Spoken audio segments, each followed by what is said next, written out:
verdad que es,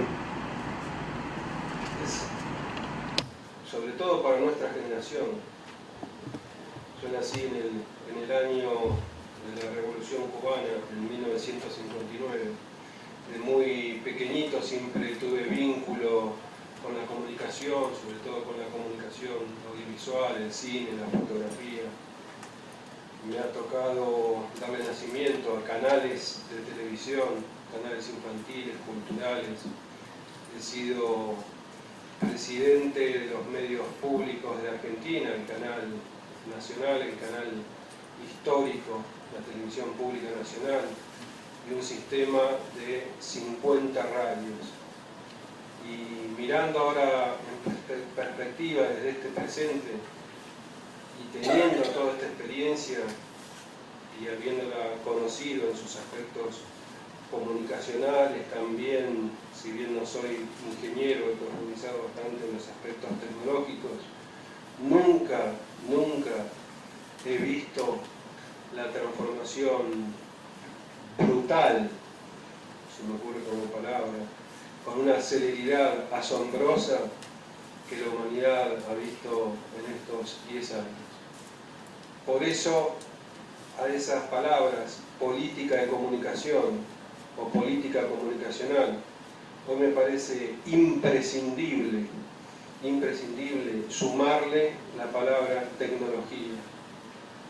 No vamos a poder comprender este nuevo mundo si no comprendemos el impacto que ha generado en el individuo y en la sociedad humana este cambio tecnológico. Desde la llegada de Internet y desde la aparición en este territorio digital de las redes sociales y las empresas gigantescas, y desde el punto de vista económico-financiero de un volumen global, empresas que no existían hace 15 años atrás, hoy son las que tienen la facturación mayor en todo nuestro planeta, ¿no?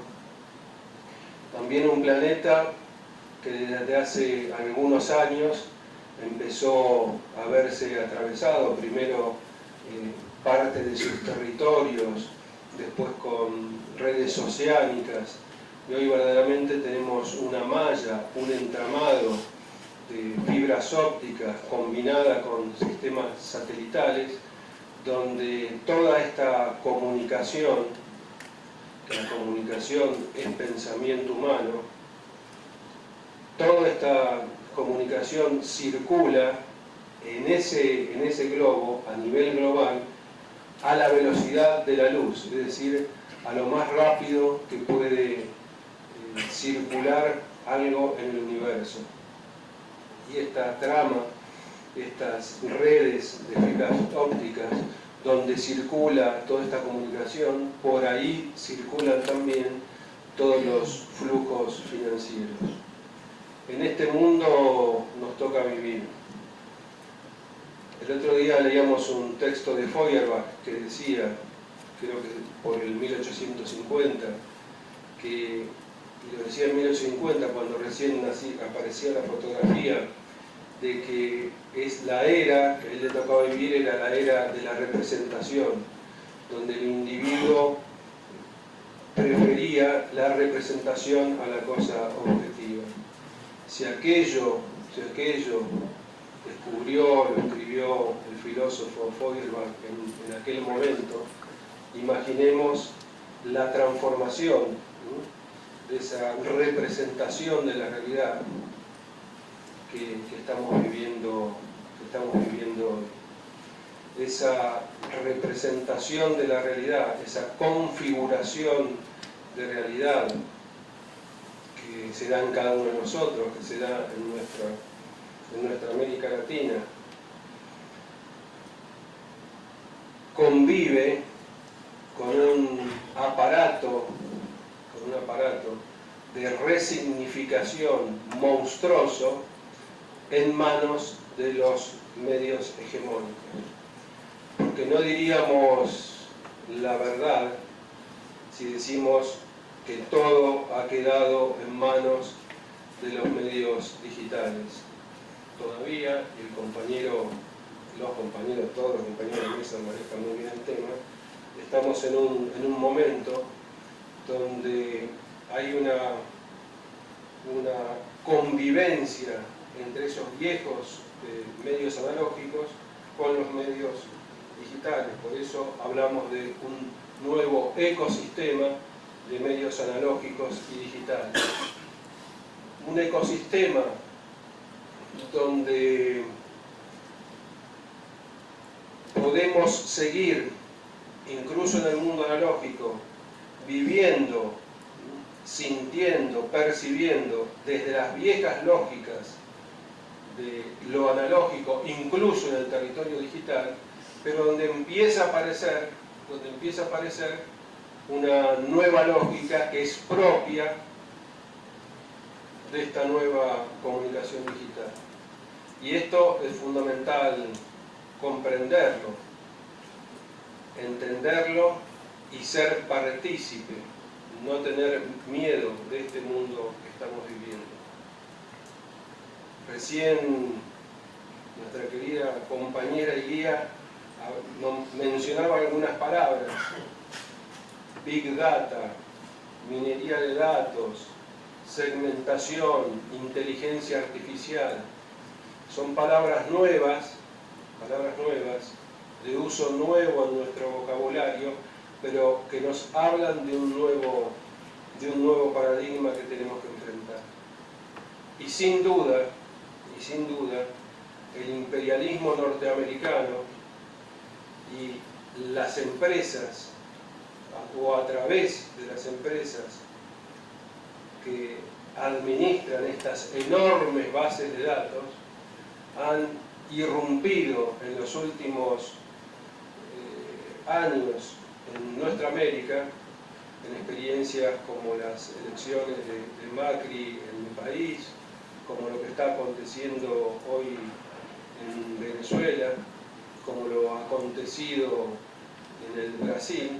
Durante todas esas herramientas han sido utilizadas con mucha precisión. Hay una clave fundamental, que es el manejo de base de datos.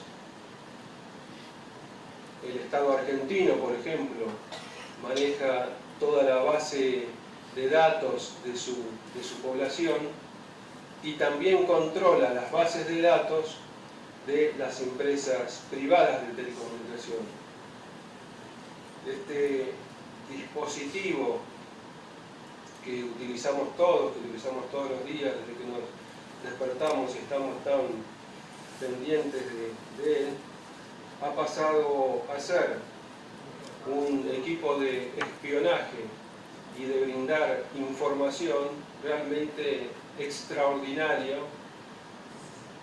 y es como el espionaje infinito, porque la empresa que nos brinda a nosotros este servicio puede saber dónde estamos, dónde nos hemos movido y por dónde hemos circulado en el último año. Si lo cruzamos con las bases de datos de la tarjeta de crédito en esos viajes que hicimos o caminando por ese recorrido del metro, dónde bajamos, qué hemos consumido. Si se meten más adentro, cuáles son los hábitos de consumo, cuáles son los hábitos culturales, cuáles son las consultas que yo hago, con quién me vinculo, porque ahora saben que yo estoy sentado aquí, al lado de ese celular que es el de ella, al lado de María Fernanda, que estábamos en Buenos Aires y que viajamos juntos aquí, y tanta otra información.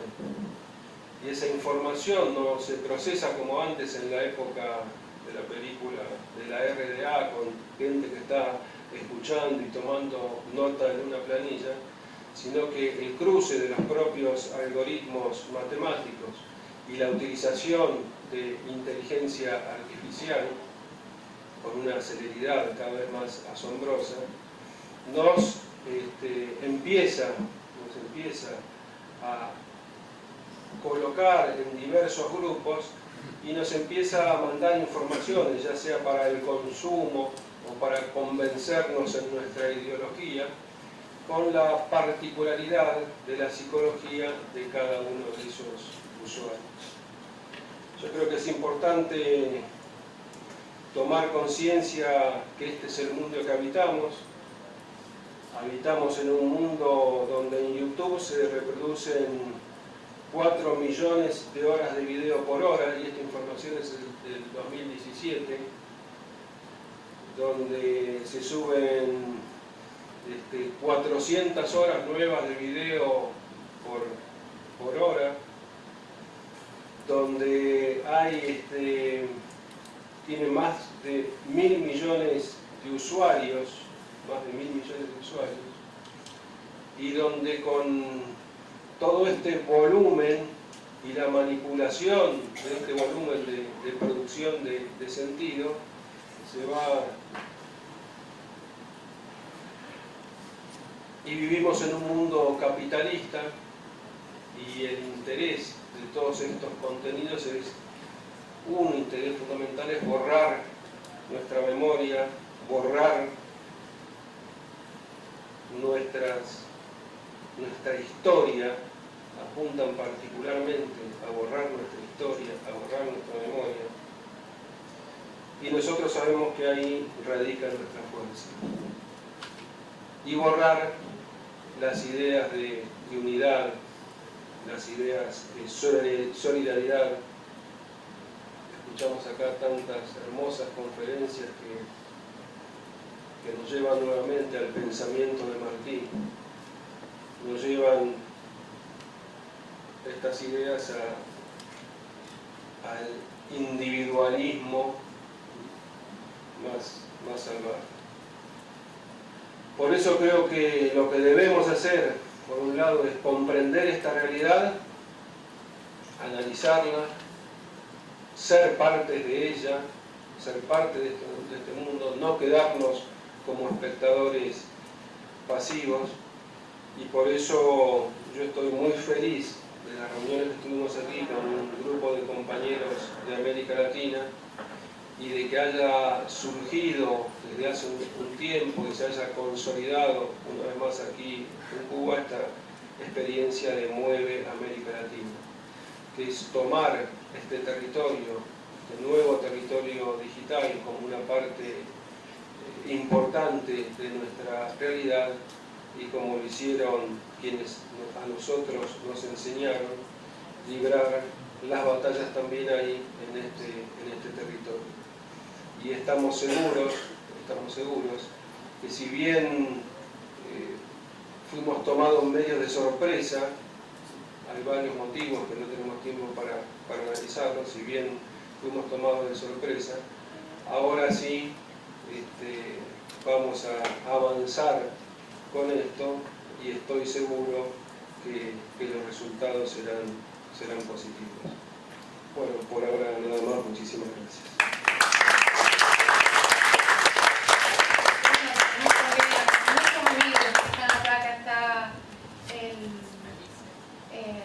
Arzuaga, que es el vicejefe del Departamento Ideológico del Comité Central del Partido, está Ricardo Ronquillo, nuestro presidente de la Unión de Periodistas, que también ha estado entre los auspiciadores de este proyecto, y tenemos a los compañeros de Misión Verdad y bueno, tantos amigos que se me escapan un poco ahora aquí.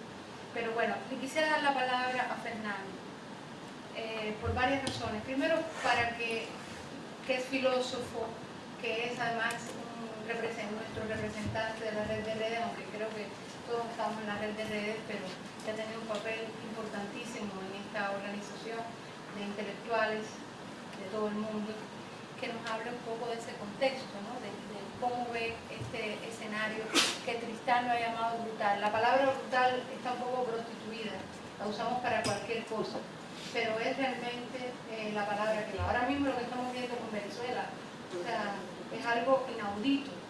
Hemos venido de experiencias de intervenciones norteamericanas, de agresiones increíbles, pero no habíamos visto nada como esto. Por lo tanto, la palabra brutal es absolutamente pertinente. Fernando, por favor. Mil gracias, oportunidad y por poder saludar a todos los compañeros presentes. Yo, por supuesto que suscribo lo dicho por Tristán en cada línea, a propósito de esta mirada diagnóstica que él ha presentado. Y creo que hay que asumir la pregunta de Lenin, ¿no? Todo el tiempo, ¿qué hacer? Entonces, ¿qué hacemos ahora? Vamos perdiendo el partido 5-0 en el segundo tiempo, nos quedan 15 minutos, ¿no? ¿Qué hacemos? Y yo primero no doy por perdido el partido, porque si no, mira, ¿para qué seguimos conversando?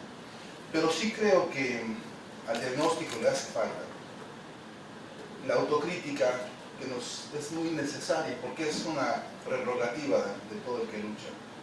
Es una necesidad metodológica en la lucha, la autocrítica. Y yo creo que hemos dejado vacíos que nos han venido a llenar, vacíos por muchas razones. Algunas porque no estamos capacitados para dar una batalla en la que nos agarraron por sorpresa. Bien dice Álvaro García Linera, y lo voy a recordar siempre que pueda, que estamos dando respuestas artesanales ante una batalla altamente industrializada, ¿no? Y que por lo tanto nosotros debemos plantearnos en dónde nos hemos ido quedando rezagados ante esta circunstancia, ante esta disputa incluso fundamentalmente simbólica. Si bien yo coincido con Tristán en el análisis, en el lugar que debe cobrar hoy lo tecnológico, el análisis de lo tecnológico no puede quedar desprovisto del análisis ideológico que le da razón de ser, porque la tecnología no es una actividad asexuada, no es una actividad desconectada de intereses y de prácticas concretas guiadas por un programa ideológico concreto. Cuando uso la palabra ideología ahora, lo uso en el sentido de la falsa conciencia, de la ideología de la clase dominante sobre los pueblos o contra los pueblos.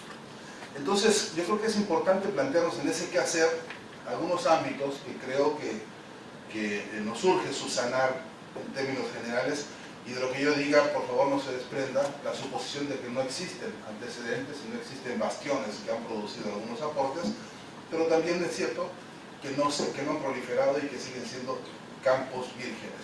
Por ejemplo, en el campo de la lucha simbólica, nosotros todavía no hemos sido capaces de desarrollar una semiótica emancipatoria. Todavía no tenemos los bastiones de talleres de investigación semiológica o semiótica, donde seamos capaces no solamente de desmontar el discurso de la clase dominante, sino ser capaces de la reconstrucción del propio diccionario, de la reconstrucción de los sistemas epistemológicos, de la reconstrucción de la metodología del conocimiento y la metodología de la enunciación. Esta dialéctica para nosotros sigue siendo hoy un terreno muy ajeno y muy distante, por cuanto no hemos logrado tener los laboratorios de semiótica emancipatoria que tanto nos urge. Pongo algunos ejemplos muy brevemente porque ya sé que hay que atender el tiempo, pero nosotros estamos escuchando todos los días ahora el enunciado Caravana Centroamericana. Este dispositivo lo inventó la Deutsche Welle para lograr obturar el razonamiento de lo que deberíamos estar diciendo, que se trata del dolor y el desgarramiento de estos pueblos, que huyendo del hambre, huyendo de la muerte, huyendo de la violencia, huyendo del desamparo y de la verdadera desgarramiento político y social que se está dando en Honduras contra su pueblo. Pero no solamente Honduras, sino lo que representa como encarnadura profunda, enraizada en todo nuestro continente, y que la gente se ve obligada a irse huyendo de su tierra, de su pueblo, de su raíz. Esto que es la dimensión de un problema humanístico tan profundo, tan doloroso, con un enunciado como Caravana Centroamericana, parece quedar obturado y ante los públicos en general se resuelve como si se tratara de una especie de excursión de alguien que se quiere ir a ganar dólares. Porque debo decir que también algunos de los medios amigos nuestros, cayendo en la trampa, han reproducido en sus propias páginas el enunciado Caravana Centroamericana, y que también se han olvidado de dar la tarea epistemológica, que es romper esa sintaxis para poder hacer visible hacer además sensible y hacer además movilizable el proceso cognitivo que se da a través de la producción simbólica. No basta con quedar enterado de algo que pasó. Hay además que producir una conciencia, que crea un piso desde el cual se analiza y se denuncia la realidad. Pero además hay que conseguir que ese conocimiento y ese enunciado se convierta en movilización. Porque si no, no nos sirve a las exigencias que estamos viendo hoy por hoy. ¿De qué sirve saber que hay una hiperinflación inducida en Venezuela como información casi como para el acervo erudito, que dice conocer la realidad de América Latina?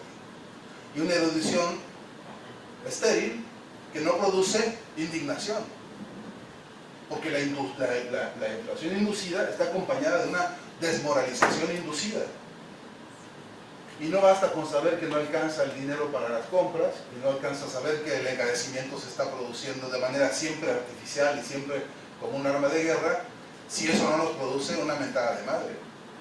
Disculpen ustedes el traslado coloquial. Pero tiene que producirnos algo en el corazón, porque de otra manera de nada sirve esa información. Pero si nada más estamos dolidos, ofendidos e indignados frente al televisor y no somos capaces de pasar a una forma organizativa, no damos el salto cualitativo que se requiere en un proceso de comunicación.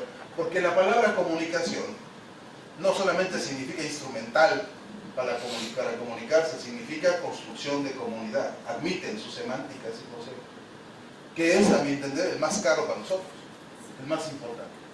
En esa construcción de comunidad, si esa construcción de comunidad no tiene proclividad a la organización movilizada de los pueblos, estamos nosotros paralizándonos con nuestros propios mensajes. Yo digo, tratando de cerrar rápido porque ya sé que lo he dicho, yo digo que tenemos que avanzar sobre laboratorios de investigación semiótica y laboratorios de experimentación semiótica. Eso cuesta dinero, tiene que ser parte de un instrumental de guerra simbólica, de guerra semiótica.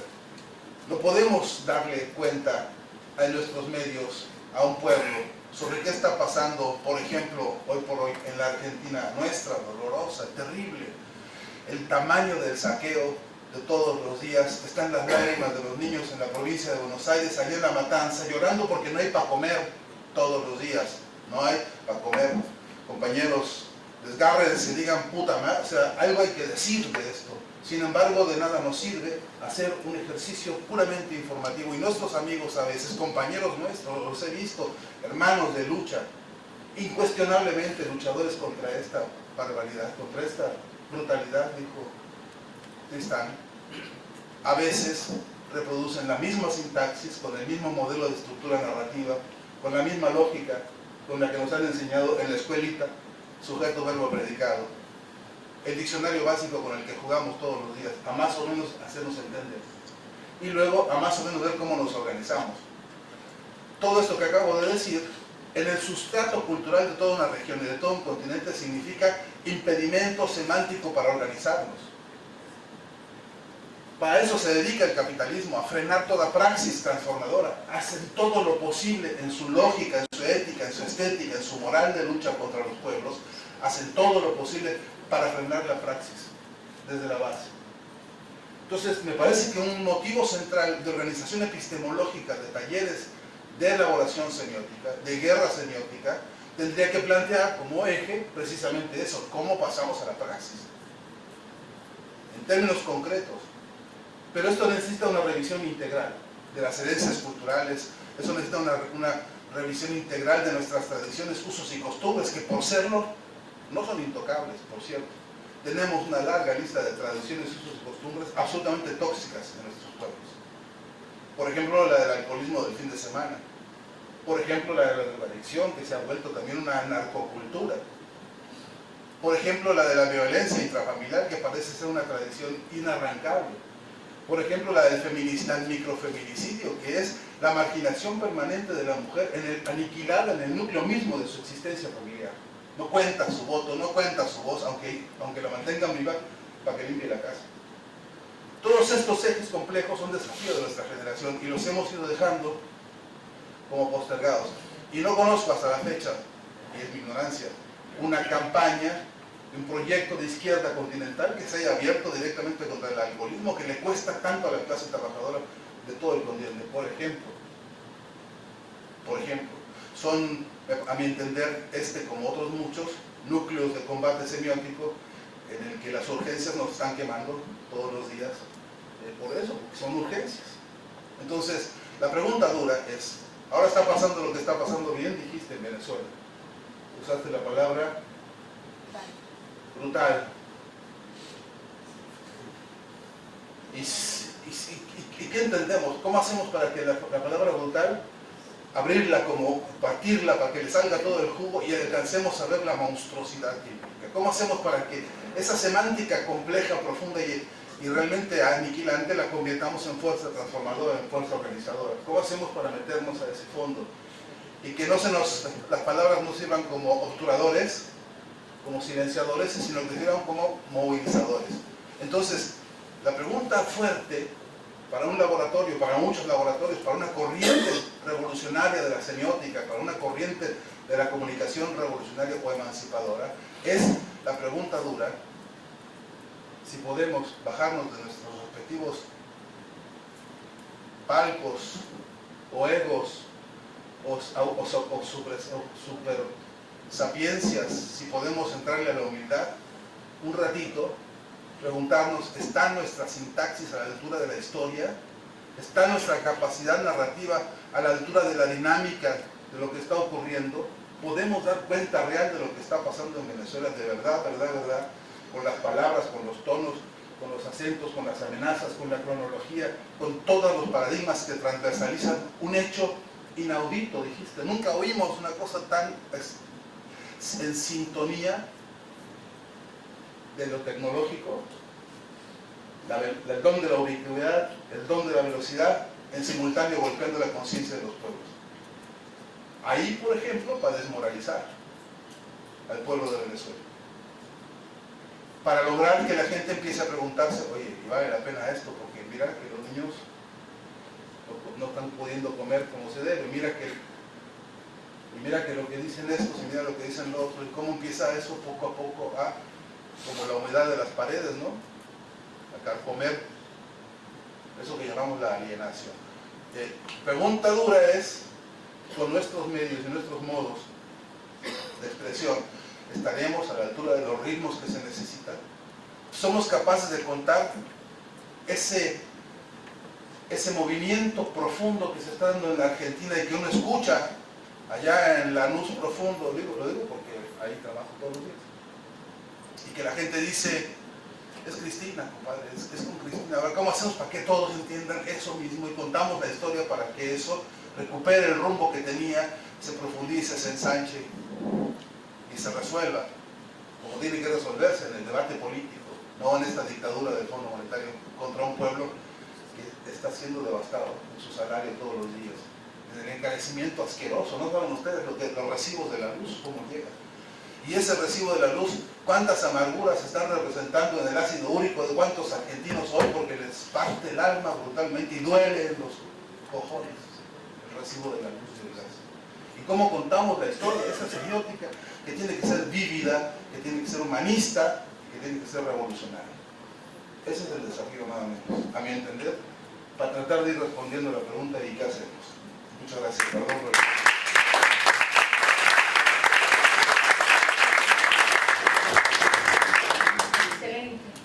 Bueno, le quiero dar la palabra a Renato Novay. Él contaba que es el director de la revista Forum, pero los cubanos lo conocemos desde mucho antes, porque recordaremos el movimiento de blogueros progresistas de Brasil, que fue realmente para nosotros como una especie de experiencia en un momento en que estábamos en una dura lucha con aquellos blogueros que nos creaban, salidos como debajo de las piedras, ¿no? Totalmente artificiales, y bueno, el movimiento bloguero progresista de Brasil fue realmente un horizonte, ¿no?, un referente muy importante en nuestro trabajo. Y también recordarán cómo Lula, cuando gana Dilma su primera elección, habló de que sin ese movimiento Dilma probablemente no hubiera llegado a la presidencia, porque el castigo de los medios tradicionales era absolutamente brutal. Bueno, aquí tenemos a Renato, que nos va a hablar de eso. Muchas gracias, Rosamira. Yo voy a hablar en portuñol acá. es lo que tengo para ofrecer hoy. Si alguien pierde algo, todo bien, me interrumpe, intento clarificar. Bueno, es muy importante que los compañeros tengan hablado un poco ya lo que imaginaba hablar, porque así puedo ir más para frente y hablar lo que pasa hoy en Brasil. Pero antes gostaria de hacer una pequena histórico do que me parece que é o momento que estamos a viver hoje. Não? Nós estamos em um momento de transição a nível da sociedade industrial para uma sociedade informacional, onde as coisas que estão muito mais movidas a chips, a informação de cibernética, de informática, do que os próprios, do que por as máquinas. Por exemplo, uma geleira é quase um computador. Em Brasília, há geleiras que te controlam a temperatura da água, que amanhã vão fazer compras por no mercado, já vão te dizer o que necessitas ter para que envie uma solicitação a alguém. Em algo como 5 anos, vamos a ter o que estão chamando de carro do Google, que é um carro que não necessita mais de condutor. Em algumas partes da Europa já temos. Então, é o momento, e quando passa esse tipo de ciclo histórico, sempre muita coisa passa. Em la sociedade como um todo, em las questões culturais, em lo periodismo, em las artes, em las estruturas de relacionamento.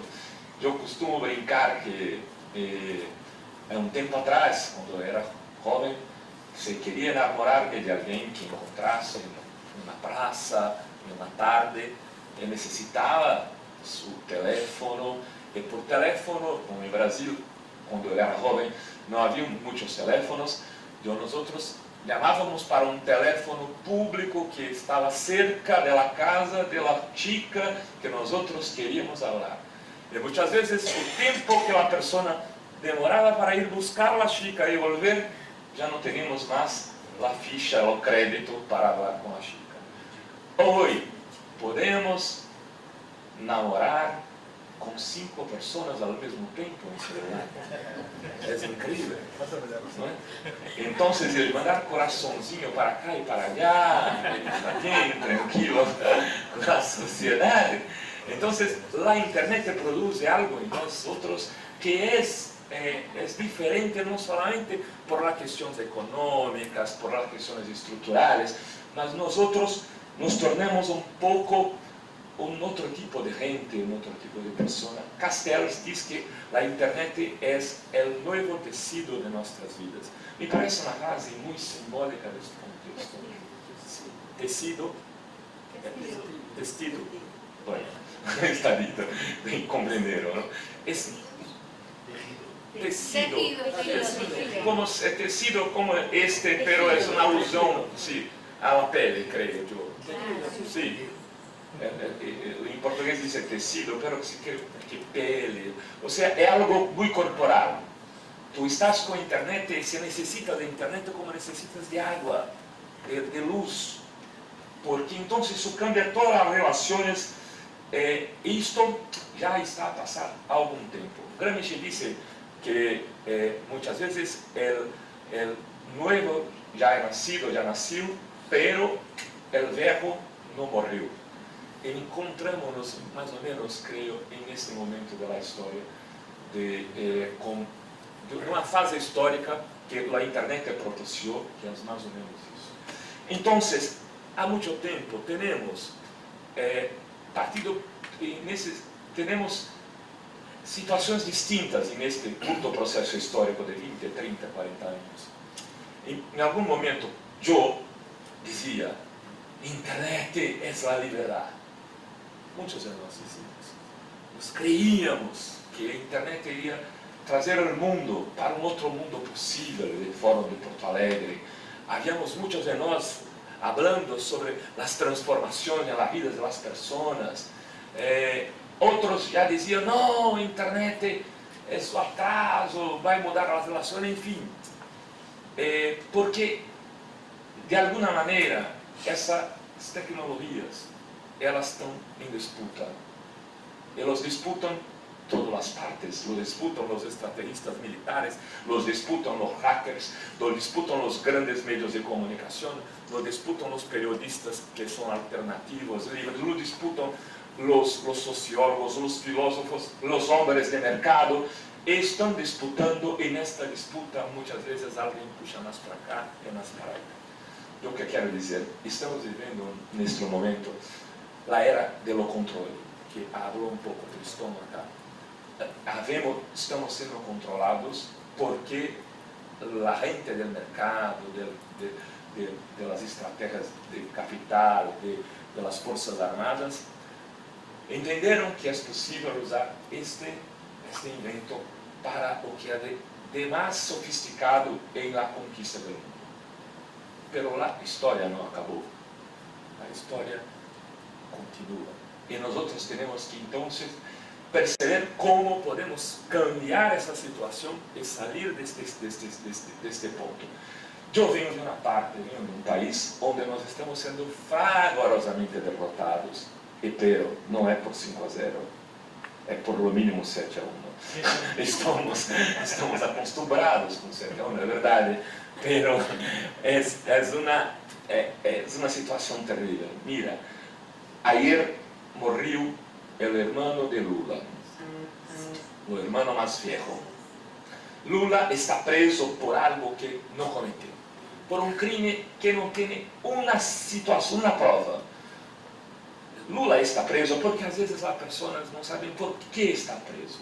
Pero o processo judicial que lo prendeu é por um apartamento em uma vila muito cerca de onde vivo, que é Guarujá, que é uma praia decadente, que hoje as casas estão todas à venda, nenhum classe mediana quer comprar algo em Guarujá. E Lula tinha um apartamento sobre o qual não há escritura, está em nome de uma construtora, pero construiu sua narrativa para que esteja preso a partir de uma declaração de um preso, que para se livrar da prisão disse, não, de verdade, eu havia dado a Lula esse apartamento, tens prova? Não, eu sou a prova. E pronto, o juiz do caso, Sérgio Moro, que hoje é ministro do Bolsonaro, que assumiu o Ministério da Justiça do candidato da extrema direita, lo condenou. Lula está preso. E há uma lei clara de que quando alguém está preso, se morre um parente direto, madre, hijo, hermano, lo preso, seja quem for, pode ir ao velório dessa pessoa. Não lo permitiram. Em todas as instâncias judiciais não lo permitiram. E na última hora, 10 minutos atrás estava aqui, mirando o presidente do Supremo Tribunal Federal, nombrado por Lula para o Supremo, que foi advogado do PT em campanhas eleitorais. Mirem como a coisa é. Este tipo disse, sim, Lula pode ir a um quartel. E o velório vai a este quartel. Então, depois se queda um pouco com seu irmão e depois passa ao interior. Lula, como não é uma pessoa mal educada como eu, não lhe disse o que deveria dizer, pero não foi. Então, não pode ver a seu irmão. Então, disse o ministro do Supremo, sim, mas se quer, pode ir depois do enterro, e que se passa uns 5 minutos com sua família também, Lula não aceitado. Pero, tudo isso, por que estou falando de Lula? Primeiro, porque necessito falar, é verdade. Segundo, porque nós estamos a viver uma disputa de narrativa em Brasil que passa por estes instrumentos que nós estamos disputando.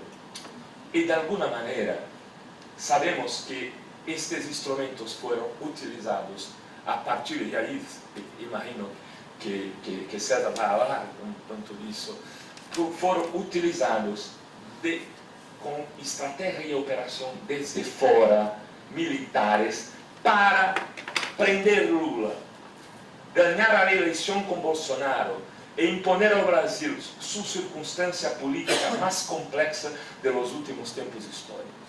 Temos uma pessoa homofóbica, xenófoba, racista, sabes, que disse que sua filha foi uma fraquejada. Sabes o que é fraquejada?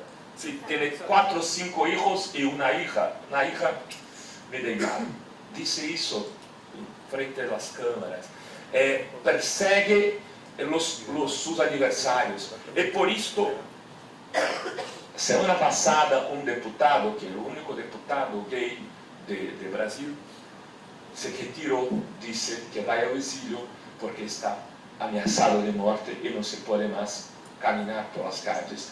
Porque este presidente, sempre que pode, seus filhos ameaçam este deputado por seus instrumentos de guerra.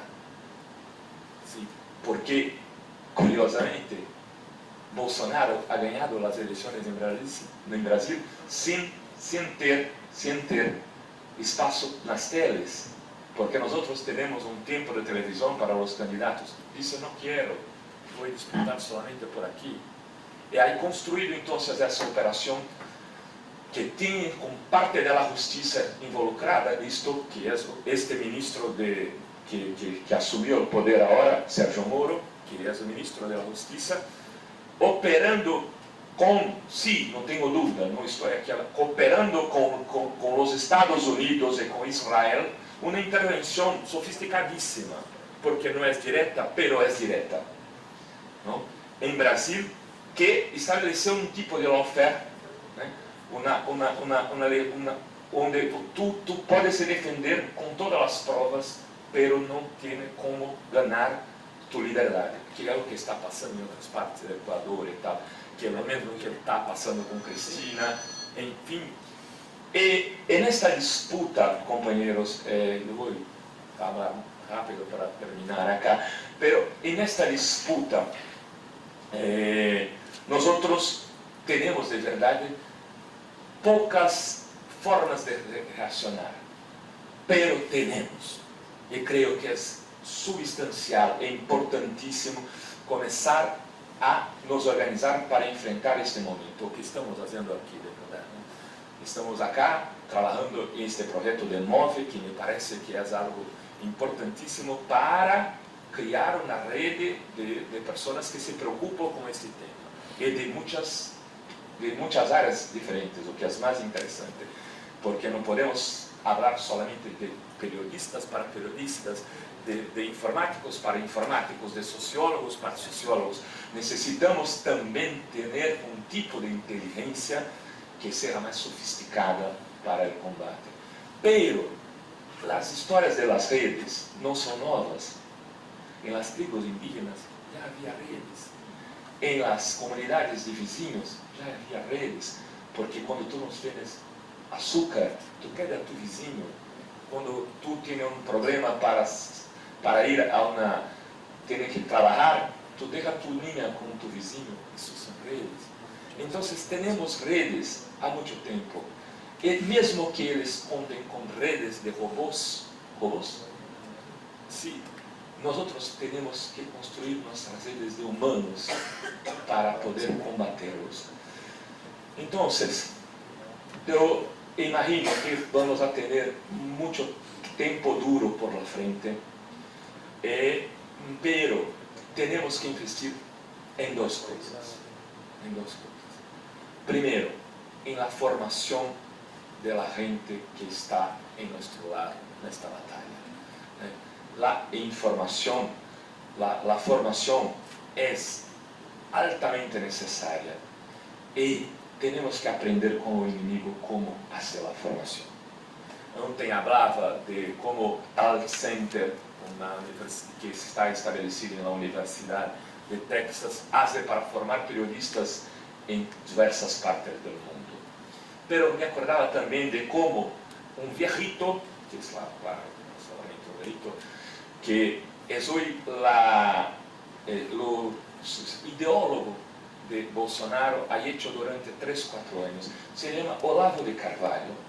Olavo de Carvalho, si no conocen, van a YouTube, sentaba y daba clases sobre por qué el capitalismo es mucho mejor que el comunismo, por qué quieren acabar con los blancos de lo Brasil, por qué la cultura gay es asesina, por qué todo el día hablaba con mucha gente sobre estas barbaridades y fue formando un séquito, una tropa, incluyendo los Bolsonaros. Cuando digo los Bolsonaros, es los Bolsonaro pai y sus hijos.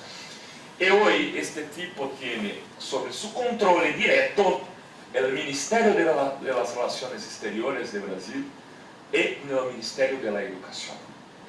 ¿Por qué? Porque son los ministerios de la guerra cultural,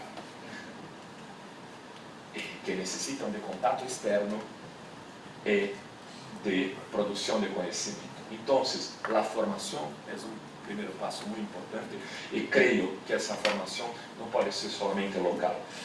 La internacionalización es el segundo punto. No vamos a resistir a esto ni cambiar lo que pasa en un mundo global actuando localmente. El mundo global exige respuestas y disputas y construcción de grupos globales. A internalización es un paso fundamental para convivir y vivir y disputar en un mundo globalizado por la información, por la internet. Este es mi libro, no sé por qué estoy mostrando, pero que habla un poco de esto acá. Es esto, compañeros, gracias. Ayer aprendimos, gracias al ministro de Cultura de Venezuela, Ernesto Villegas, que, compañero, a Lula no hay que decirle preso, sino secuestrado. Eso nos decía ayer Ernesto Villegas. Sobre todo este tema de la construcción de la munición semántica, si hablamos en códigos bélicos sobre esta guerra que nos han declarado a través de lo comunicacional.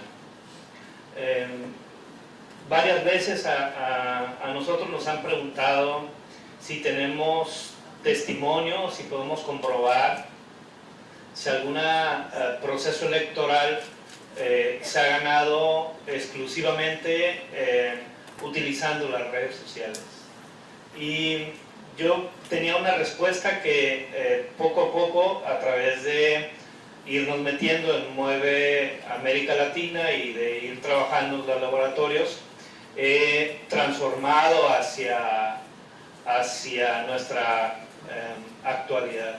Yo respondía, no tengo yo prueba de que alguna elección se haya ganado solo en las redes sociales, pero sí tengo prueba de que muchas elecciones se han perdido por no hacerle caso a las redes sociales. Que es, digamos, las redes sociales son la epidermis nada más de un tema mucho más complejo que está comprendido en algo que algunos teóricos le llaman la sociedad red, que va mucho más allá del Twitter, el Instagram, el Facebook, el TikTok, el Snapchat, etc. Ellos han utilizado la inteligencia artificial para hacernos pedazos, a tal grado que un poco como agentes viajeros hemos estado transitando por los países de Sudamérica y Centroamérica y Europa del Sur, y en muchos casos compañeros teóricos, como dicen los compañeros nuestros que han dejado hasta la última gota de sudor por la transformación de los pueblos. Yo los escucho un poco convencidos, por ejemplo, voy a dar un ejemplo, de que hemos perdido en la batalla electoral algunos gobiernos progresistas,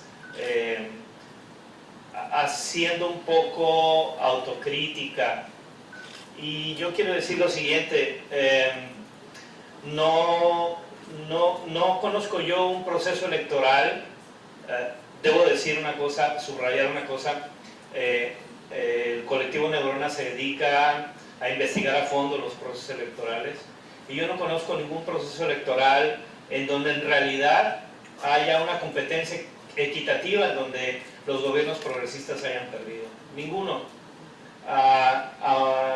Aunque algunos pareciera que sí, por ejemplo, Macri en Argentina contra Cristina, o las intermedias del PT antes de llegar a la presidencial que ganó Bolsonaro, aún esas que pareciera que se han perdido, aún esas se perdieron porque hubo manipulación a través de la inteligencia artificial. Hay en algunos países cada vez en más un ejercicio horrible de impulso al consumismo que le llaman el Black Friday, y el Black Friday ahora lo utilizan estas personas que acumulan datos en Big Data para después cruzarlos y entender cómo se comunican los diferentes nanosegmentos de la sociedad para poderse comunicar con ellos. Ahora la han utilizado los últimos 2 años para acá en vender los aparatos de televisión cada vez más baratos. No sé quién ha vivido los Black Fridays y si no han detectado cómo la gente consumista sale de compras, la mayoría con televisores. Por 2 razones. Una, sí bajan algo de precio, pero aparte hay una campaña por debajo para convencer que es el día para comprar las nuevas televisiones. Bueno, pues esas televisiones, esas le mandan a la inteligencia artificial del adversario toda la información de lo que uno hace en su casa, aunque esté apagada la televisión. Ese es el nivel, ese es el monstruo al que nos enfrentamos. Yo he dicho, he sostenido, no sé si vaya un poco más allá o un poco más atrás del calificativo brutal. Yo lo que creo es que estamos viviendo la aterrizada de lo que a muchos les han enseñado, les han dicho que es Satanás. En realidad todo eso que yo detecto en la inteligencia artificial es ese Satanás que yo vengo de una familia clase media, no politizada, católica, que no iba a misa, y ese Satanás que me describían mis abuelos y mis tías, ese es el que yo veo trabajando en la inteligencia artificial. Todos los compañeros todos los chicos que cayeron en la trampa, por ejemplo, de inscribirse a la red social que se llama Snapchat, lo que hicieron fue regalarle su rostro al adversario para que a partir de que le regalaron el rostro con este jueguito de ponerse orejas de lobo, de no sé qué, le regalaron el rostro al adversario para que en sus Team Datas, que los construyen sus Think Tank, que ellos sí tienen, y como dice bien Fernando Buenabad, nosotros o no tenemos, o si los tenemos bien escondidos y nadie sabe que los tenemos, y necesitamos tenerlos porque ellos tienen muchos, unos públicos y otros no públicos, y a través de ese Snapchat las nuevas generaciones mandaron su rostro para que después pudieran ser vigilados. Son vigilados incluso, antes decían, yo el otro día vi en la televisión, en un canal estadounidense, que decían que para la manera más sencilla de entender lo que es la inteligencia artificial es el teléfono, el smartphone que le llaman. Hay algo mucho más poderoso que va controlando cada nanosegmento de la población a tal grado que a nosotros no nos toca. Yo escuché con mucha atención, con admiración, tanto al compañero Tristán como al compañero Fernando Bonavat sobre la urgencia o la necesidad de la formación, de cambiar nuestros campos semánticos, de entender que hemos caído en una trampa. Y yo quisiera hablar de otra parte de la pata que hace falta para poder ser competitivos frente a ese Satanás, que es cómo difundirlo eso. Porque ellos tienen, es en sus plataformas, porque para construir nuestras plataformas necesitaríamos muchísimo tiempo, y hay un tema que también conversábamos ayer en una mesa con Héctor Díaz Polanco. Hay un tema que desafortunadamente nos da poco permiso de pensar a mediano y a largo plazo, porque la coyuntura está encima de nosotros todo el tiempo, encima de nosotros. Ahora, lo visto en Venezuela estos días, en realidad es la sofisticación, gracias a la inteligencia artificial, de algo que ha sido igual de aberrante, a veces peor, pero que como no había estos mecanismos de comunicación, pocos lo alertaron, pocos lo conocieron, o se distribuyó la información de manera distinta. Yo recuerdo 2008 Honduras. En 2008 Honduras fue igual de, no igual, son cosas distintas, pero a lo que me refiero es que debió habernos horrorizado igual el que hubiera llegado, el que un avión hubiera secuestrado. Fue lo que pasó, lo que voy a describir. Un avión secuestró al presidente porque quiso poner una cuarta urna en una elección, y se lo llevó en pijama y lo tiró en una pista, en un aeropuerto privado en Costa Rica. Esa escena que pareciera sacada de una película sucedió, y no sucedió hace mucho tiempo, ¿no? Pero la quería poner de ejemplo porque a pesar de que tiene pocos años que eso sucedió, no se conoce de la misma manera que ahora se conoce el tema de Venezuela. Y si se conociera, yo estoy seguro que habría muchos que se indignarían con lo que pasó en Honduras, que ahora no se indignan, no porque sean malos seres humanos, sino porque no están enterados, pues. Ahora, las redes sociales tienen, cada uno tiene un mecanismo específico que va dirigido hacia un tema concreto. Nosotros lo describimos así. Trabajamos mucho tiempo con compañeros sandinistas en México, en varios lugares, con niños de 10, 12, 14 años. Y yo se los describo así: el Facebook vuelve al adulto un adolescente, hasta el más preparado, porque el Facebook te pide que pongas me gusta o no me gusta, lo que hacías de adolescente. Te pide quiero ser tu amigo, y tú le tienes que decir si quiero ser tu amigo o no quiero ser tu amigo. Es decir, te comportas ahí como un adolescente. ¿Y quién se comporta ahí como un adolescente? Los adultos, porque a la llegada de los padres, los tíos mayores, los abuelos, al Facebook, los chicos migraron a otra red social, ¿no? Hay una confusión a la hora de entrar a la batalla. Yo pido disculpas por regresar casi siempre a los temas electorales, pero es el campo en donde más opera Neurona. Cuando hay una batalla electoral, también hay una batalla interna en las neuronas o en las casas que los Clinton llaman cuartos de guerra. Hay una batalla sobre dimensionar nuestra campaña a través del Twitter, por poner un ejemplo. De hecho, yo he vivido, los compañeros venezolanos no me dejarán mentir, yo he vivido en Venezuela debates de ministros que duran 6 horas para determinar cuál va a ser la etiqueta del día para que se vuelva tendencia nacional o tendencia mundial.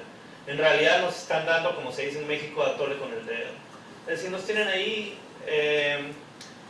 invirtiendo nuestro tiempo, porque ser tendencia mundial o tendencia nacional pues tiene una trascendencia que eleva nuestro ego, ¿no? Y sí es un recipientario, sí nos permite comunicarnos a través de eso, pero no nos permite convencer a nadie. Es para lo que es, si es que sirve para algo, que yo creo que sí, pero cada vez menos, para lo que es una caja de resonancia, que sí toman en cuenta los medios convencionales, que están equivocados los que dicen que los medios convencionales han muerto. Los medios convencionales más bien han mutado hacia otra, tienen otra participación dentro de este juego. Ahora su tarea es distinta. Su tarea es, así como el narco tiene que dar dinero en paraísos fiscales, pues ahora las noticias falsas o las mentiras que convencen a la ciudadanía a través de la distribución de los nanosegmentos, esas se lavan en los medios convencionales, así como se lava el dinero.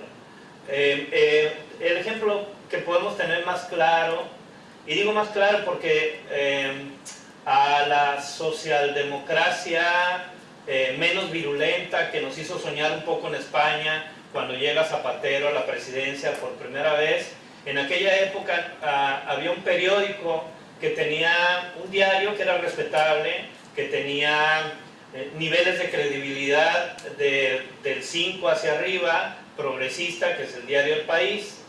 Y ese diario El País, por ejemplo, lo que hacen ahora es que utilizan la reputación que construyó para ahora mentir con la tranquilidad de que hay un sector de la sociedad que es muy grande, que solo porque salió en El País es verdad, ¿no?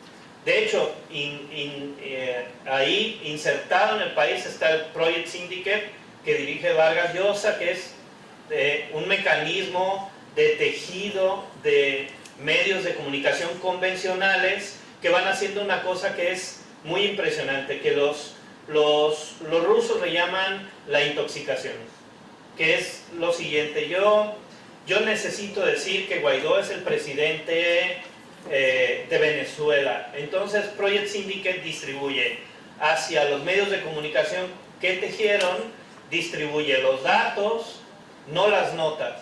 ¿Por qué? Porque antes, a los que son de mi generación y más atrás, existía una cosa que se llamaba comunicación social, que enviaba boletines de prensa, y entonces los medios que eran afines publicaban, pues prácticamente, entre más perezosos fueran o menos les interesara y solo quisieran cobrar, ¿qué hacían? Publicaban el mismo título que venía el boletín y el mismo boletín. Eso hacían. Ahora eso es insuficiente. Ahora lo que hacen es que solo mandan lo que los gringos llaman los highlines, para que con los highlines cada medio de comunicación o cada opinionista o como le llamen construya su propio relato en donde el eje es que Guaidó es el presidente. ¿Porque eso qué significa? Eso tiene un nombre en este marco de la comunicación de la inteligencia artificial. Eso significa, ese es un operativo que se llama la erosión. Yo voy a erosionar a Cristina Fernández. Entonces, ¿cómo erosionan a Cristina Fernández? Yo ponía un ejemplo en Ecuador, ahora lo voy a poner sobre mí porque ya me da vergüenza ponerlo sobre compañeros que ni tienen la culpa, pero alguien llega y le dice a mi madre: César, cuando estuvo en un puesto en el gobierno kirchnerista, fue corrupto y cometió actos de corrupción. Yo, en la mayoría de los que estamos aquí, me imagino, espero que en todos, en mi caso, mi madre no lo creería aunque le entregaran las pruebas, ¿no? Pero los mecanismos de erosión lo que hacen es que primero mi madre lo ve en El País, después lo ve en el Clarín, después lo escucha en Televisa, lo escucha en CNN, lo ve en los memes, en las redes sociales, etc. Y entonces la erosión lo que provoca, nunca va a provocar que mi madre diga: verga, sí es cierto, César es un corrupto. No, eso no lo va a provocar. Pero la erosión sí. ¿Cuál es la erosión? Es los primos, los tíos, los los que empiezan nuestros círculos más cercanos, a nuestra familia, empiezan a dudarlo. Y de hecho puede llegar a mi madre a decir, yo sabía, no debió César haber puesto ese director ahí. En México hay unas tiendas departamentales que se llaman Liverpool, por poner un ejemplo. Cuando Liverpool tenía un data center que ahora ya, increíble, yo no tiene ni un año que me enteré que existían los data centers y ahora me entero que los data centers ya son antiguos y ya no sirven para nada, y ya quien invirtió $50 millones ahí, pues ya no le sirven, porque ahora en la nube, encriptado, en Alibaba, puedes tener la información, etcétera. Pero bueno, Liverpool utiliza su Big Data de la siguiente manera. Esto que les voy a decir yo lo viví, estuve ahí adentro de ese centro de trabajo donde lo que había eran médicos que iban explicando a qué olores era muy propenso o probable que una mujer embarazada rechazara. Y entonces lo que hace Liverpool en México es que sigue los hábitos de consumo a través de las bases de datos del uso de las tarjetas de débito y las tarjetas de crédito, que a nosotros nunca nos las va a dar Facebook, pero al adversario sí se las da, se las vende. A nosotros nos dice que a nosotros nos regresan el dinero. Nosotros hemos trabajado en muchos proyectos donde tenemos que pagar para pautarle a Instagram, a Facebook, cantidades grandes, y nos lo regresan, porque lo que más vale para ellos son los datos, no el dinero. Pero ellos sí les venden esas bases de datos, y sobre esas bases de datos de cómo usan sus tarjetas de crédito, cuánto depositan en los bancos al mes, promedio, etcétera. Ellos detectan con una alta probabilidad de acertar, detectan qué mujeres embarazadas están recorriendo los pasillos de Liverpool, y les llegan los mensajes por SMS o en sus timelines en las redes sociales que usan. ¿Qué mensajes les llegan? De ropa para bebé, ropa para embarazadas, etcétera, ¿no? Toda esta nanosegmentación en una combinación entre un think tank como teóricamente los conocíamos y el Team Data, lo que hacen es nanosegmentar esos ecosistemas que mencionaban, esos microclimas, y ya nanosegmentados construyen los contenidos que van dirigidos con alta probabilidad de convencer al que está del otro lado, altísima probabilidad de convencer al que está del otro lado. Por eso yo hace unos 3 días leía una declaración del ministro de Comunicación de Bolivia que decía: lo importante no es la cantidad de usuarios ni la cantidad de dinero que tú inviertas en las redes sociales, lo importante es los contenidos. Ahora, sobre esa última parte yo subrayaría una cosa. Nosotros tenemos que renunciar a algo al construir los contenidos, y nos cuesta mucho trabajo renunciar a eso, porque tenemos que renunciar a pertenecemos a un círculo donde nos ha interesado leer, estudiar, conocer, y ese círculo desafortunadamente no es el de las mayorías. Y eso no significa que yo esté invitando, ni siquiera, porque es un debate que tenemos al interno desde hace meses, ni siquiera invitando a mentir, no.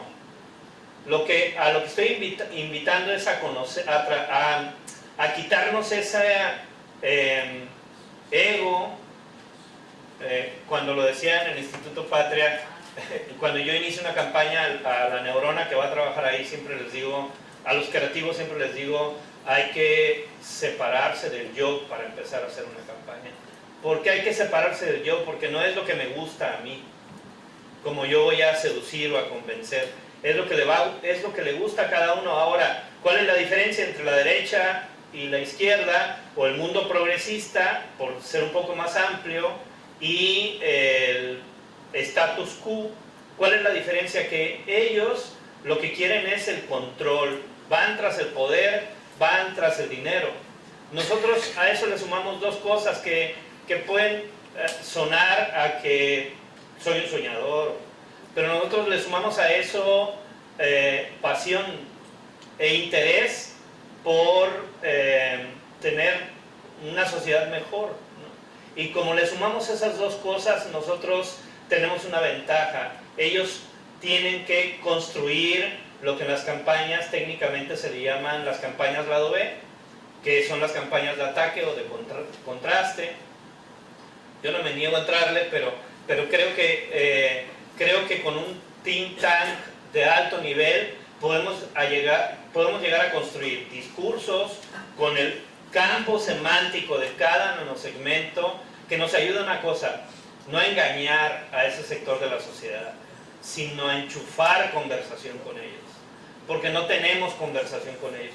El otro sí la tiene, porque el otro les miente y a través de esas mentiras es que los convence para que voten como androides, ¿no?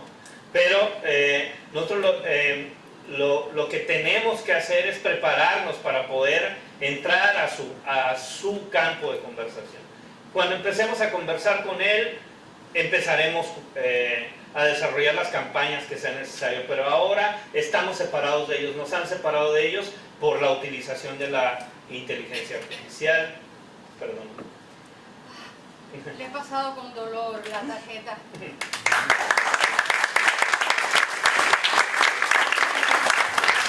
Estaríamos horas escuchando. Entonces, bueno, la última compañera del panel, María Fernanda, una amiga querida, tiene las mismas obsesiones que yo. Ella trabaja mucho el tema de las convergencias mediáticas y bueno, ha sido un puente importante para armar Mueve. Ha estado trabajando mucho en Mueve Argentina, que es de alguna manera el embrión, ¿no? El punto de partida de Mueve América Latina. Y bueno, me gustaría escucharte. Yo quiero, María Fernanda, si tú puedes, que esboces el tema. Este es un mundo, ya vemos la brutalidad, todos los contenidos que tiene, lo que significa, pero podemos hacerlo. En el campo popular, en la izquierda, entre nosotros hay tanto talento y hay tantas posibilidades para comprender este escenario y usarlo, utilizarlo a nuestro favor para que venza el ser humano y para que podamos resistirnos a que nos encierren en el mundo que nos están construyendo. Entonces, querida, la palabra.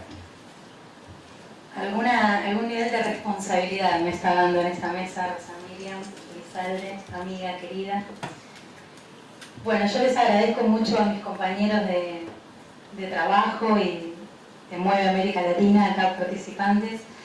Pero voy a tener un reproche para hacer porque todos se han dedicado a describir el monstruo que enfrentamos y ahora a mí me queda la responsabilidad de responder a la pregunta que planteaba Fernando de qué hacer. No es que la respuesta la tenga yo, sino que voy a comentarles un proyecto del que formamos parte y del que venimos trabajando. Antes de eso voy a hacer... ¿Está bien? Muy bien. Voy a hacer 4 pequeñas reflexiones al respecto de lo que Fernando planteaba antes como la necesidad de una autorreflexión de nuestros proyectos políticos sobre los modos en los que enfrentamos este problema de la necesidad de redefinir la relación entre política, comunicación y tecnologías en esta etapa histórica. Nosotros entendemos que voy a hablar de 4 problemas. Uno es que en principio hemos subestimado la dimensión de la comunicación digital y de los procesos de subjetivación que se dan en Internet. Esto lo registramos en todos los países, 9 países que formamos parte de esta incipiente articulación. Hemos subestimado eso, hemos tenido referentes políticos que admiro, que nos han dicho: ellos hacen comunicación, nosotros hacemos política. Para el infarto, para nosotros. Y de esa subestimación pasamos a otro extremo, que es tan paralizante como aquel, que es el de la sobreestimación. Es decir, es tan descomunal la maquinaria de manipulación de las conciencias que enfrentamos, que entonces la democracia ha muerto y ¿para qué estamos aquí? O sea, ya lo han resuelto todo, ya están los resultados electorales de Bolivia, de Argentina, de Uruguay determinados por la Big Data. Deberíamos estar muertos para que eso ocurra y por lo que se ve no es así. Entonces la subestimación y la sobreestimación son dos problemas que tenemos nosotros. Un segundo problema que coincidimos mucho en los análisis que hacemos es que hemos subestimado en nuestros proyectos políticos, hemos subestimado la dimensión estética de la comunicación. Por creerla menos importante, por entender que las ideas, la razón, los conceptos bastaban por sí mismos sin dedicarle el suficiente esmero a la creatividad, al arte y a la estética como dimensión política de la comunicación. Un tercer problema es que hemos dado las batallas por separado en nuestros países. Cuando Bolsonaro gana las elecciones, el balotaje, a poco tiempo de eso se realiza el primer encuentro de Mueve América Latina en Buenos Aires en noviembre, y ese resultado terrible para toda nuestra región motivó algo positivo, que fue la toma de conciencia al respecto de la necesidad de que ningún país, ninguno de nuestros países se va a salvar solo de un Bolsonaro. Que la única alternativa que tenemos es la de articular nuestras estrategias. La derecha nos lleva mucha ventaja en la articulación de estrategias, pero nosotros debemos hacerlo y a eso nos abocamos. Y un cuarto problema, y último, que voy a hacer autocrítica, es que desde la política, en nuestros proyectos, hemos subestimado a la comunicación y a la tecnología. De modo que uno, por ejemplo, si yo soy un referente político, en una mesa de políticos defino una política, me asomo a la sala de al lado y le digo a los comunicadores, difundan esto. Entonces al comunicador le acorto la dimensión de su acción a la difusión de unas conceptualizaciones, ideas, detalles que se definieron en una mesa política. Y entonces, en el mejor de los casos, los comunicadores decimos, bueno, para difundir mejor esto, hablemos con los tecnólogos para que nos ayuden a difundir. Entonces queda subsumida la tecnología a la comunicación y la comunicación a la política. Con ese esquema no vamos a poder enfrentar al monstruo. Y esto no quiere decir que subestimemos a la política, todo lo contrario. Necesitamos una política fortalecida en su fraternidad con la comunicación y con los desarrollos tecnológicos. Bueno, ya basta de autocríticas porque Tristan Bauer le va a dar un infarto si yo sigo haciendo autocrítica. Voy a pasar a hablar del proyecto concreto que, a partir de toda una descripción de escenario que creo que está suficientemente expresado en esta mesa que me honra, nace en Argentina en 2016, en el momento de la derrota, digamos, lo que están viviendo ahora los brasileños. Si bien allá Glauber Piva me discute que Bolsonaro es mucho peor que Macri, en 2016, quiero decir, él me dice que cambia, que le mande a Macri, que me manda a Bolsonaro. No. Volvemos un dinero. Claro. Pagarían, bueno. En ese contexto, en 2016, nosotros veníamos de 12 años de gobierno kirchnerista. Nos encontramos a instancia de una convocatoria de Tristan Bauer en el Instituto Patria, la casa de Cristina Fernández, que se genera también en asociación fraterna con el Instituto Lula, con otras instituciones que intentan empezar a reflexionar sobre muchos temas de nuestras políticas y también el de la comunicación. Y nos planteamos esa pregunta de Lenin que refería Fernando. ¿Qué hacer? con todo este panorama, con toda la descripción que hemos escuchado hoy, desarrollamos un proyecto porque en esas grandes mesas ocurría algo que Rosa Miriam a ella la motivó a decir: hagamos Mueve América Latina. Y es que tenemos una tendencia al análisis crítico y a regocijar y decir esto, y ocurre así, lo hacen de esta manera y lo desarrollan de esta manera, y es apasionante, o sea, lo que estaban describiendo recién los compañeros es apasionante entender cómo lo hacen.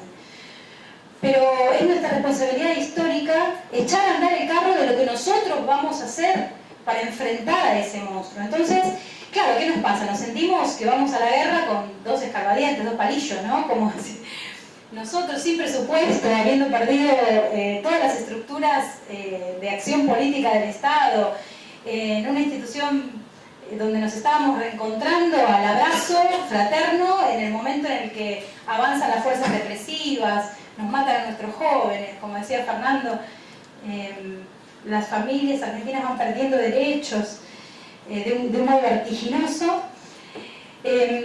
Entendimos que, aún en ese contexto desfavorable, teníamos grandes fortalezas para poner en juego. Y eso es el germen de Mueve América Latina. Cuando empezamos a escuchar en todos los países esas mismas fortalezas que tenemos en la Argentina, existen en Brasil, existen en Bolivia, existen en Venezuela, existen en México y por supuesto existen en nuestra madre patria, en la que aquí estamos hoy reunidos.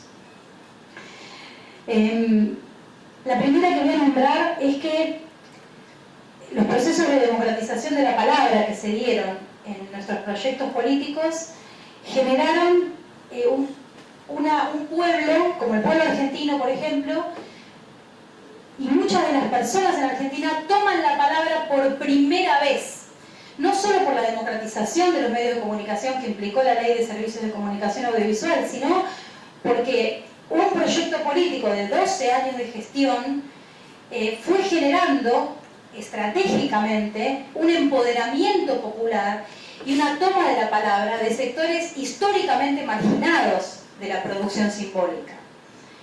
Y además la puso en circulación, esa palabra. Los 5 ejes de trabajo que se propone Mueve empiezan por uno que nos cuesta mucho en nuestros proyectos, que es la escucha.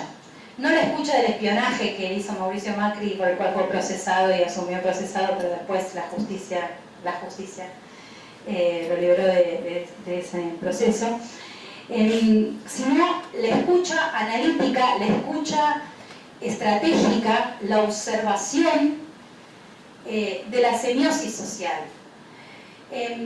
¿Por qué esto? Porque nosotros tenemos la tendencia, como tenemos tanto para decir, tenemos la tendencia a, bueno, empezar a comunicar va a ser empezar a hablar. No.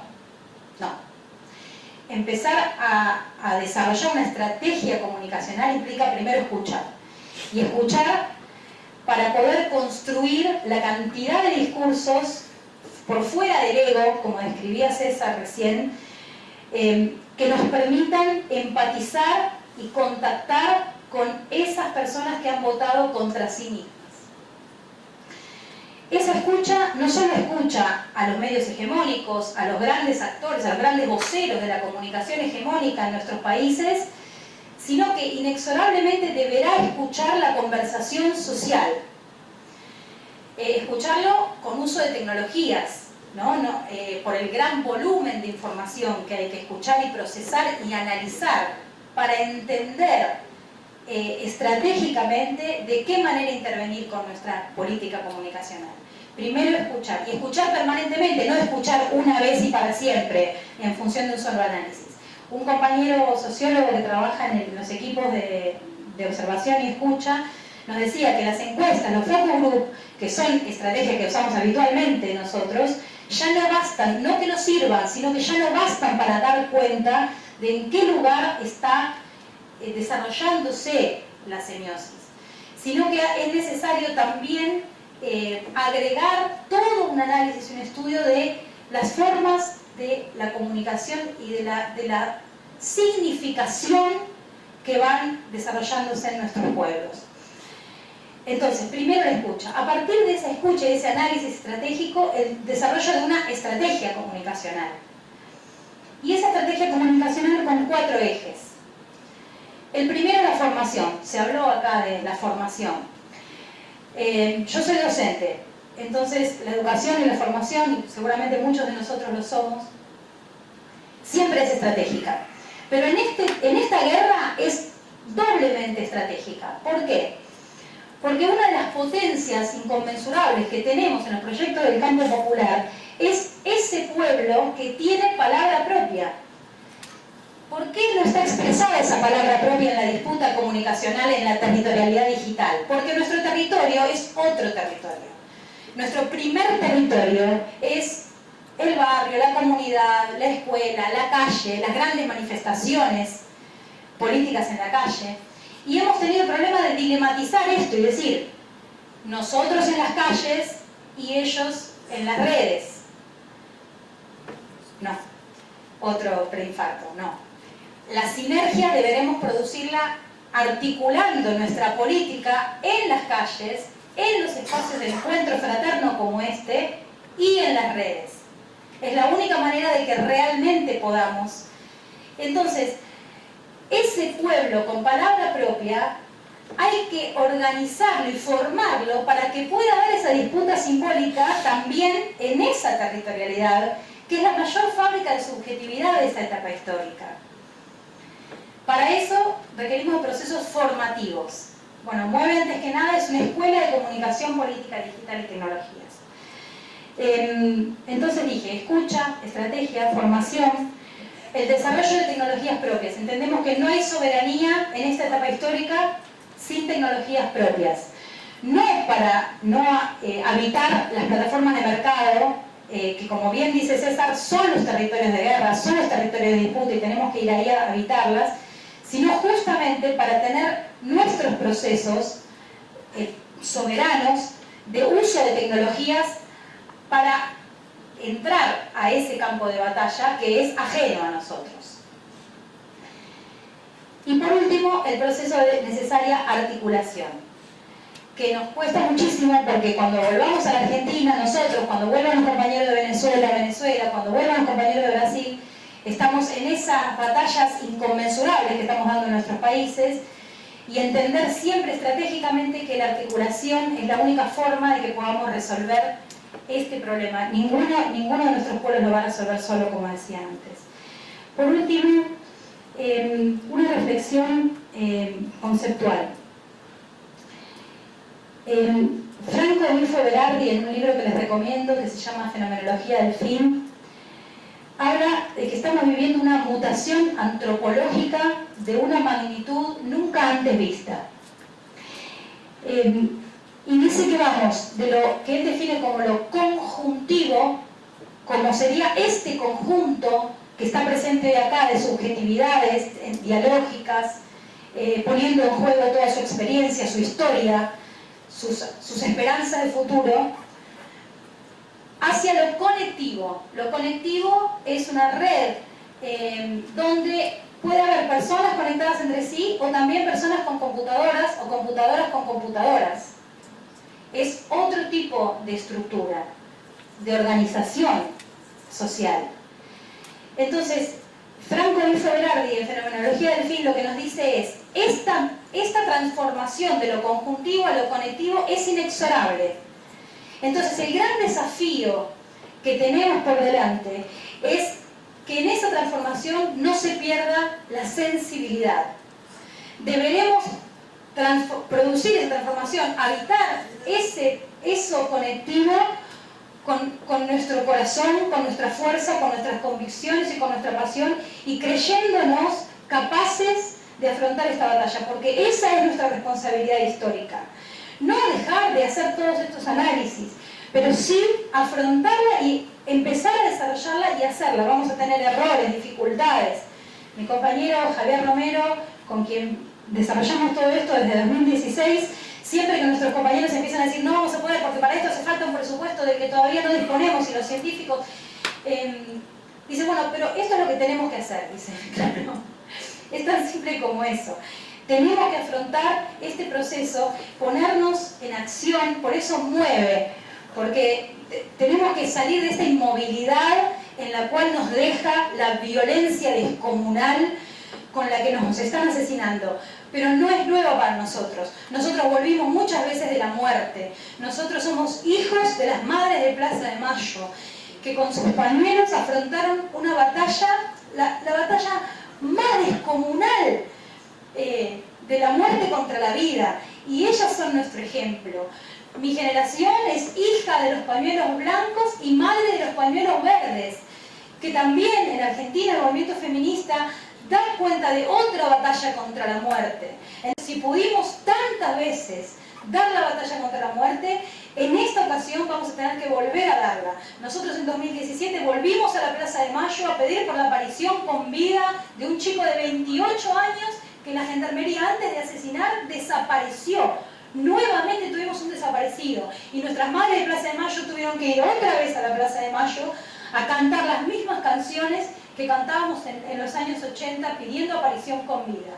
Nosotros estamos vivos, estamos de pie, tenemos con qué hacerlo. Los mejores científicos pertenecen al campo popular, a nuestros proyectos. Tenemos los científicos, los tecnólogos, tenemos los grandes pensadores que aquí me acompañan, tenemos nuestros referentes políticos. Nosotros tenemos a Cristina Fernández de Kirchner, todos tenemos grandes referentes políticos que hicieron la historia de este continente. Honremos ese marco de posibilidades y arranquemos este carro que es nuestra responsabilidad histórica. Somos personas comunes con responsabilidades muy importantes y tenemos que afrontarlas.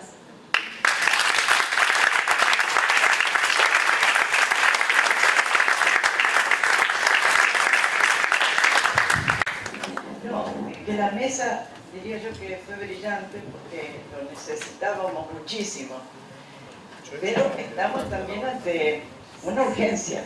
La guerra está aquí. Entonces, estos proyectos desde ahora desarrollándose nos consolidan mucho hacia el futuro. Ahora, ¿qué hacer frente a esto de hoy? Eso es el problema, ahora mismo. Todo magnífico porque muchísimas cosas en que no se reflexionaba sobre el tema, también de lo que estaba hablando César. Bueno, a Fernando lo he escuchado más porque estamos en la Universidad de Lanús también estaba desarrollando otras cosas, pero yo lo que te quería decir, Fernanda, que es la tecnología y la calle. Porque en este momento tenemos la calle y la tecnología la están haciendo, no están separadas. Pero esa conversación la tenemos que estar dando, porque cuando yo digo los intelectuales en la calle, no estoy diciendo que desconozco la tecnología. Estoy diciendo que para el momento político tenemos que estudiar también qué pasó, qué nos pasó, qué le pasó a la izquierda latinoamericana, que durante todo este tiempo estuvo como en un reposo, en una isla en general, y donde esto debía desarrollarse. Por ejemplo, en el 16, cuando ustedes hablaban, el profe Romero sabrá que cuánto costó para que los escucharan a ellos. Ya costó muchísimo. Nosotros, cuando denunciábamos el periodo de recolonización que viene, algo geoestratégico que ya estaba armado desde hace tiempo, no es que lo inventaron ahora y lo publicaron en documentos. A mí no me sorprendía que me creyeran, porque la verdad, gente del pueblo te decía conspirador. Compañeros nos decían que éramos conspiradoras, que el imperio había acabado. Compañeros, sois compañeros, ¿qué decir? Tú lo sabes muy bien porque eso también se vivió en Brasil. El hecho de las elecciones de Brasil, esa elección es falsa porque se hizo bajo un régimen de facto, con la prisión del principal candidato, con el ejército en la calle y sin observadores internacionales. Esa elección era falsa, no tuvimos el valor de decirlo desde el principio. Y también esas son las autocríticas que tenemos que hacer. Porque desde en el principio, en las elecciones de Argentina, yo doy mi cabeza del 15 que hubo fraude. Hubo fraude, primero, porque incluso las máquinas que había comprado el gobierno de Macri, cuando el voto electrónico, ¿te acuerdas? Gracias a un compañero de estos que estudian toda esta temática, que lo denuncia, que fue preso. Estuvo preso como 2 años por haber denunciado. Esas máquinas fueron enviadas al Congo. El fraude del Congo fue con esas máquinas. Hace poquito, para nosotros, yo estoy leyendo todos los días lo que pasa por todas partes. En el Congo se levantó la gente por el fraude que había provocado las máquinas que le vendió Argentina al Congo. Entonces, hay muchas cosas más, pero me parece que después de esta propuesta es muy importante que no digo que de uno y otro bando, porque no lo existe, pero que sí, que hagamos una cosa comunicacional en conjunto, porque para la calle básica, fíjense ustedes, Brasil, tú sabes, Renato, casa por casa, 1994 yo estuve con Lula cuando le hicieron la campaña más brutal por las paredes de Brasil. ¿Quiénes? Los evangélicos de la Iglesia del Reino de Dios y ahora los evangélicos son los que ganaron esta guerra con Bolsonaro. ¿Entiendes? Utilizando las tecnologías por WhatsApp, porque todo se difundió por WhatsApp, todo lo que pasó.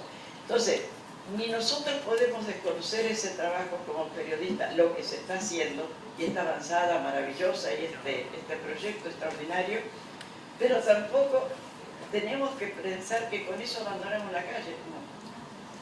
Casa por casa ellos tocan el timbre. Yo me he encontrado en barrios de La Matanza, donde voy a hablar en un barrio, porque el lenguaje también, estábamos muy acostumbrados, y yo lo digo y lo he dicho delante del comandante Fidel, porque Miriam sabe, que yo muchas veces decía, la intelectualidad no estaba respondiendo tampoco. No solo que no estaba en ese proyecto, sino que no estaba en las calles. En las calles, con un lenguaje, cuando la población ha perdido el lenguaje, es otra cosa que nosotros tenemos que ver. El lenguaje como construcción social es el lenguaje nuestro, es el del colonizado. Nuestra mentalidad está muy colonizada y el lenguaje del colonizador es otro, por supuesto, y tienen encima toda la tecnología, todo para esto. Entonces, nuestro deber es reconquistar esa tecnología para nosotros. Eso es nuestra gran lucha. Y ahora, frente a estas situaciones, ahora mismo, nosotros tenemos que salir de acá para decir qué hacer, por lo menos en nuestro proyecto, en el aniversario de Prensa Latina, subimos Periodistas por la Verdad, dijimos, para por lo menos hacer una red entre nosotros. En Argentina hemos creado una cosa que se llama Frente de Comunicadores Sociales, donde logramos aglutinar a todos los portales porque los muchachos están luchando de una forma heroica, amenazados en la provincia de Jujuy, los amenazan a los muchachos que trabajan en los portales y que denuncian. Entonces nosotros, la resistencia está. Ahora tenemos que preparar las ofensivas de esa resistencia, los necesitamos a ellos como agua y ellos los necesitamos todos conjuntamente. Y en esta tarea, a veces la gente equivoca y dice, no, porque yo no voy, porque habrá tantos temas, nanotecnología y esto.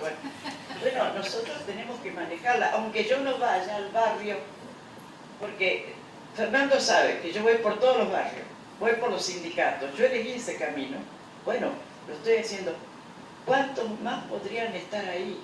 Luego, el egoísmo de la gente, a veces de la gente grande, el ego que se infiltró en muchos compañeros, pero muchísimo, y que los hizo equivocarse mucho, y esto que éramos conspirativos, todos los que estamos en esta lucha somos conspiradores natos. Entonces, frente a esta situación, y te digo que ustedes hubieran podido reclamar por esas elecciones, pero largo, por lo menos instalar en el mundo que eso era un fraude, porque el control no lo tenía el PT en todos los lugares. Y Brasil son 3 estados dentro de un estado. Y yo ya sé que la televisión, ya después que escuché a César, por lo menos vamos a casa consciente de los peligros en que estamos con el control domiciliario. No nos necesitaron ponerme contenidos contra los que no luchamos. La autocrítica grande es que la televisión la estoy viendo también. Miren, acá asustada, las películas basura de Estados Unidos están pasando en todo el continente, son violencia, te enseñan a torturar. unos 6 millones de personas tienen, pero falta tener registrada, profe Romero, que tienen, que tienen computadora en un país de 40 millones, son mínimos. Es decir, la radio, Clarín ha establecido 100 radios nuevas en todo el interior del país, porque la radio también es un medio, pero para ir nosotros a la radio tenemos que tener todas estas formas de conocimiento y darle también a la gente los elementos con que ellos pueden encontrar otro tipo de noticia. En Argentina la dictadura del monopolio de Clarín es total y brutal, porque tiene medios en todo el interior del país. La televisión es otro terrorífico, un arma terrorífica. Es lo único que ven, ellos no saben nada. En un país disperso como la Argentina, donde Buenos Aires es el país. Entonces no hay un registro del país en Buenos Aires. No existe ni Salta, ni Jujuy, ni nada. Nos enteramos cuando hay algún hecho terrible de qué le está pasando a un pueblo por allá de Chile. Entonces, los desafíos son muchos, pero a mí me parece extraordinario haber venido acá, porque en estos días nos hemos alimentado tanto. Nosotros que venimos con esta destrucción acelerada, porque Temer ya le dejó el camino abierto, y Bolsonaro es visible, Macri es invisible, porque él habla de la ternura, es un pastor evangélico. Él aprendió el timbreo es de los evangélicos. En los barrios del Amazonas se han metido los evangélicos, en lo peor de la Amazonia, en los barrios pobres. Vos vas a la luz, está él haciendo timbreo y vos vas a ver, a competir con ese personaje que le ofrece la salvación inmediata. ¿Y vos qué le podés ofrecer? El camino de la lucha, que entonces faltó concientización política. Él sabe, Tristán sabe muy bien, cuando denunciábamos lo de la justicia en la universidad, la justicia estaba siendo controlada, nadie nos hacía caso. ¿Qué decimos?